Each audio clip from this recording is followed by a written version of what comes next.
नमस्कार साथियों, आप देख रहे हैं स्टडी सफर तक। मैं हूं आपके साथ जितेंद्र कुमार।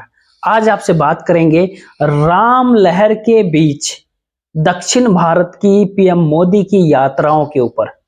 दरअसल पिछले करीब एक महीने के भीतर अगर आप देखेंगे तो लगातार पीएम मोदी नरेंद्र मोदी जी लगातार दक्षिण भारत के दौरे पे हैं और दक्षिण भारत के अंदर चाहे किसी प्रोजेक्ट का उद्घाटन हो, चाहे फिर मंदिरों के भीतर दर्शन हो, पूजा अर्चना हो, लगातार पीएम मोदी दक्षिण भारत के केरल से लेकर के आंध्र प्रदेश, तमिलनाडु पहुंच रहे हैं। आखिर इन सारे राज्यों के भीतर जाने का क्या उद्देश्य है, क्या कारण है? क्या केवल राम मंदिर के उद्घाटन समारोह से जुड़े हुए आयोजन का खेल है? पीएम मोदी का केवल मकसद सीमित है या फिर कुछ के इसके सियासी मायने भी हैं? जो पीएम मोदी दक्षिण भारत के तमाम मंदिरों में पहुंच रहे हैं, वहां पूजा अर्चना कर रहे हैं, उनकी सियासत निहितार्थ क्या है, इसके ऊपर भी बात करते हैं। लेकिन पिछले जनवरी यानी इस जनवरी महीने की शुरुआत से ही पीएम मोदी केरल हो चाहे वो आंध्र प्रदेश हो, 16 और 17 जनवरी को वो दोनों राज्यों में थे। गुरुवायूर मंदिर में, त्रिपुरा श्री राम मंदिर में और जितने भी राम कथा से जुड़े हुए मंदिर है देश में, हर मंदिर के भीतर पीएम मोदी अपना माथा टेकने जा रहे हैं। इधर पत्रकारों के भीतर ये काफी खबरें सुने होंगे कि जो अनवरत वहां पर जो अखंड प्रसारण चलता है राम मंदिर को लेकर के, रामलला के प्राण प्रतिष्ठा कार्यक्रम को लेकर के, उस पर आप देखे होंगे, सुने होंगे कि 11 दिन का अनुष्ठान पीएम मोदी कर रहे हैं। उस पूरे अनुष्ठान के भीतर राम कथा से जुड़े हुए जितने भी मंदिर है देश के भीतर, खास तौर पे उत्तर भारत के, वहां पर वो पहुंच रहे हैं। चाहे जटायु के प्रसंग से जुड़ा हुआ मंदिर हो या फिर राम की कथा से जुड़ा हुआ कोई और ऐसा स्थान हो, धार्मिक स्थान हो, जहां पर पीएम मोदी ने पूजा अर्चना न किया हो। क्या अचानक पीएम मोदी जी को देश को राममय बनाने का ये जुनून कैसे पैदा हुआ? ये सच में या उसके कुछ राजनीतिक निहितार्थ है? सच्चाई ये होती है, वास्तविकता ये है कि पीएम मोदी का जो पूरा का पूरा दौरा होता है वो राम मंदिर के राजनीतिक इवेंट का ही एक्सटेंशन है। और उसके मूल कारण ये होती है कि उत्तर भारत के भीतर भारतीय जनता पार्टी यानी बीजेपी ने पिछले दो चुनाव के भीतर, 2014 के लोकसभा चुनाव और 2019 के लोकसभा चुनाव में जो बड़ी बहुमत हासिल की है, जो सफलता हासिल की, वो करीब सैचुरेशन तक पहुंच गई। उत्तर प्रदेश, गुजरात, मध्य प्रदेश, छत्तीसगढ़, राजस्थान जैसे राज्यों के भीतर तो भारतीय जनता पार्टी बीजेपी ने 50% के आसपास वोट हासिल किया और अधिकतम सीटें वहां से हासिल की। उत्तर प्रदेश के भीतर 62 सीटें लोकसभा की पिछले बार 1900, गुजरात से के 26 में 26 सीटें थी, राजस्थान के भीतर केवल एक सीट कांग्रेस के खाते में थी,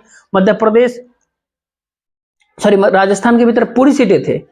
नकुलनाथ मध्य प्रदेश में केवल कांग्रेस पार्टी से जीते थे। छत्तीसगढ़ के भीतर भी 3 को छोड़ करके भारतीय जनता पार्टी के पास सारी सीटें थी।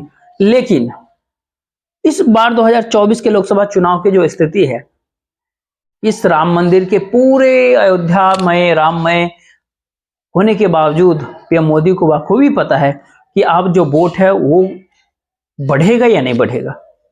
पूरा राम मंदिर का जो एक माहौल क्रिएट किया गया, माहौल तैयार जो किया जा रहा है, उससे एक बात तो साफ होता है कि उनका वोट इंपैक्ट जो मिलता रहा वो तो रहे उनको, यानी पीएम मोदी के भक्त जो लोग भी हैं वो इंपैक्ट रहेंगे। लेकिन वोटर्स बढ़ने की स्थिति क्या ऐसा होगा? इन दिनों के भीतर, उन सारे हालातों के भीतर, जब इंडिया गठबंधन, इंडिया अलायंस काफी मजबूत हो रहा है, जब बिहार के नीतीश बिहार से निकल करके उत्तर प्रदेश के भीतर कदम रखेंगे और उत्तर प्रदेश और झारखंड के भीतर भी प्रभाव डालेंगे, खास करके कुर्मी वोटर्स के ऊपर, तेजस्वी यादव और अखिलेश यादव की अगर जुगलबंदी यादव वोटर्स को भी कहीं ना कहीं मजबूत कर देगी। राहुल गांधी की अपनी भारत जोड़ो न्याय यात्रा चल रही है, जहां नॉर्थ ईस्ट में भारतीय जनता पार्टी कमजोर होते हुए कहीं ना कहीं दिख रही है। वो जो असम में हमला हुआ है, इस बात को रेखांकित करता है।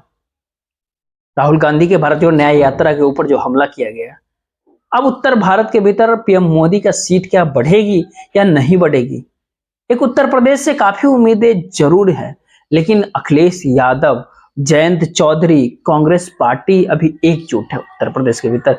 कहीं मायावती अगर इस अलायंस के साथ जुड़ जाती है तो पर यहां पर भी कहीं ना कहीं भारतीय जनता पार्टी के लिए मुश्किल हो सकता है। ऐसे में पीएम मोदी उम्मीद ढूंढ रहे हैं दक्षिण भारत के भीतर, और दक्षिण भारत के भीतर पिछले चुनाव में 2019 के लोकसभा चुनाव में भारतीय जनता पार्टी को काफी बड़ी असफलता मिली थी।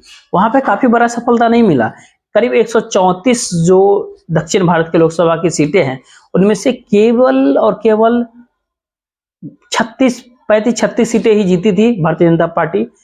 ये कहे कि उससे शायद कम ही सीट हो सकती है, और कांग्रेस पार्टी और अन्य विपक्षी दल जो स्थानीय है वहां के, वो काफी मजबूत हैं। ऐसे में पीएम मोदी दक्षिण भारत के अंदर अपनी पार्टी का विस्तार, भारतीय जनता पार्टी का विस्तार करना चाहते हैं। केरल और आंध्र प्रदेश के भीतर वो क्या है आपको पता है। कर्नाटक में जरूर 28 में से 25 सीटें हैं भारतीय जनता पार्टी के पास। तेलंगाना के भीतर 3 सीटें उनके पास। लेकिन अब जब वहां पर कांग्रेस पार्टी की सरकार कर्नाटक और तेलंगाना के भीतर है, डीके शिव कुमार, सिद्धारमैया जैसे नेता कांग्रेस पार्टी के पास इस समय है, तो ऐसे में वो 25 और 3 28 सीटें भी भारतीय जनता पार्टी जीत सकेगी 2024 के लोकसभा चुनाव में या नहीं, ये कहना मुश्किल है। लेकिन इसी में केरल, आंध्र प्रदेश और अन्य भी दूसरे राज्य के भीतर अपने पूरी प्रभाव को बढ़ाने की प्रयास कर रहे हैं पीएम मोदी। तो असल में दक्षिण भारत का जो पीएम मोदी का दौरा है ना, वो पीएम मोदी, नरेंद्र मोदी जी का, उसका सियासी मतलब कुछ है। वहां पर वोट बढ़ाना और कुछ सीटें जीतना लोकसभा की पीएम मोदी जी का मकसद है।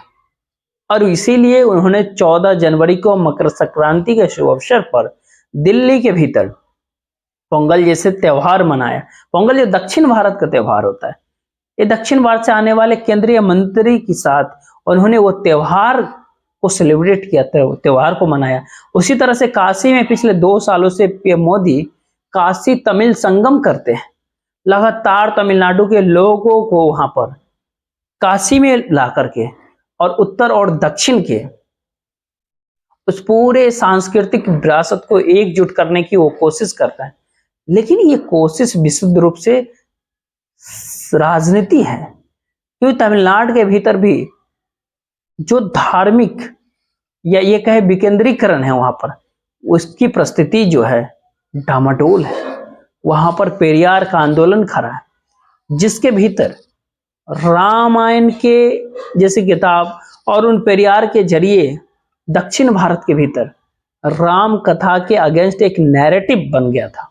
उस पूरे नैरेटिव को काउंटर करते हुए पीएम मोदी इस समय उस पूरे राममय रामायण के माध्यम से, राम कथा के माध्यम से दक्षिण भारत के भीतर भारतीय जनता पार्टी को काफी प्रसारित, विस्तारित करना चाहते हैं। लेकिन इसकी पूरी संभावना जो है काफी कम दिखाई पड़ रही है, और शायद इसीलिए भी पीएम मोदी की चिंताएं भी बढ़ रही है कि उत्तर भारत के बंगाल से लेकर बिहार से होते हुए महाराष्ट्र से, इन सारे राज्यों के भीतर भारतीय जनता पार्टी कमजोर होते हुए दिख रही है। तो उसकी कमजोरी जो है, क्या दक्षिण भारत से उसकी भरपाई हो पाएगी, पूरी कर पाएगी? इसकी संभावनाएं तो बहुत कम दिखता है, लेकिन पीएम मोदी अपनी कोशिश तो जरूर कर रहे हैं।